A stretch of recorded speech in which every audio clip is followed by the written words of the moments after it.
നമസ്കാരം പ്രിയപ്പെട്ടവരെ. നമ്മളൊക്കെ യാത്ര ചെയ്യുന്ന സമയത്ത് പബ്ലിക്കായി കിട്ടുന്ന ഫോൺ ചാർജിങ് സ്റ്റേഷൻ ഉപയോഗിക്കാറുണ്ട് അല്ലേ? എല്ലാ ഭാഗത്തും റെയിൽവേ സ്റ്റേഷനിലും ബസ് സ്റ്റാൻഡിലും മാളുകളിലൊക്കെ കിട്ടുന്നതിൽ. പക്ഷേ അങ്ങനെ ചെയ്യുമ്പോൾ പ്രത്യേകം സൂക്ഷിക്കേണ്ട ഒരു കാര്യമുണ്ട്. നമ്മളുടെ ഡാറ്റാസ് തന്നെ ചോർന്നു പോകാനുള്ള ഒരു സാധ്യതയുണ്ട്. ഇതിനെ പറ്റിയിട്ട് നമ്മളെ ബോധവാന്മാരാക്കാൻ വേണ്ടിയിട്ട് റിസർവ് ബാങ്ക് ഓഫ് ഇന്ത്യയുടെ ഒരു പരസ്യം കണ്ടിരുന്നു.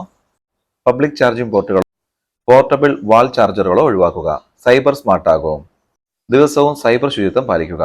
പബ്ലിക് ചാർജിംഗ് സ്റ്റേഷനുകൾ വഴി സൈബർ കുറ്റവാളികൾ നിങ്ങളുടെ ഡാറ്റയും വ്യക്തിഗത വിവരങ്ങളും മോഷ്ടിച്ചേക്കാം.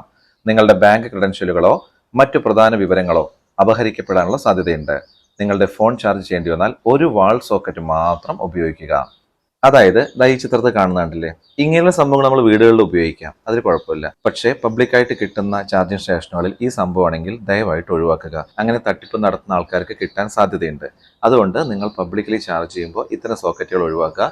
നമ്മൾ പ്ലഗ് വെച്ച് ചെയ്യൂലേ, അത് ചെയ്യുക, അതാണ് സേഫ്. അഥവാ ചാർജ് വളരെ കുറവാണെങ്കിലും ഒന്ന് സൂക്ഷിക്കുക. ഒന്നോ രണ്ടോ നമുക്ക് ഫോൺ കോൾ മിസ്സാകുമായിരിക്കും. പക്ഷേ ഇത് കൊടുത്തു കഴിഞ്ഞാൽ നമ്മളുടെ ബാങ്കിന്റെ ക്രെഡൻഷ്യലും മറ്റുള്ള കാര്യങ്ങളൊക്കെ എടുക്കുമല്ലോ. അതുകൊണ്ടാണ് ഇതൊരു വീഡിയോ ആയിട്ട് ചെയ്തത്. പ്രത്യേകിച്ച് യാത്ര ചെയ്യുന്നവർ സൂക്ഷിക്കുക. ഞാനിപ്പോൾ ഇവിടെ ദുബായിലുള്ളത്. ഇവിടെയും നമ്മൾ ടാക്സിയിലൊക്കെ ഈ USB ചാർജിംഗ് പോർട്ട് കണ്ടു. നമ്മളുടെ സ്വന്തം വണ്ടിയിലൊക്കെ ആണെങ്കിൽ വിശ്വസിക്കാം, മറ്റുള്ളവരുടെ നോക്കിയിട്ട് ചെയ്യുക.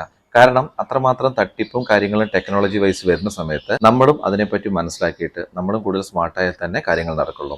ഇതൊന്ന് ശ്രദ്ധിക്കണേ. ഇത് നിങ്ങൾക്ക് പ്രയോജനപ്രദമായി കരുതട്ടെ. എന്നാൽ ശരി, അടുത്തൊരു വിഷയമായിട്ട് അടുത്ത വീഡിയോയിൽ അടുത്ത് തന്നെ കാണാം. ലോകാ സമസ്ത സുഖിനോ ഭവന്തു.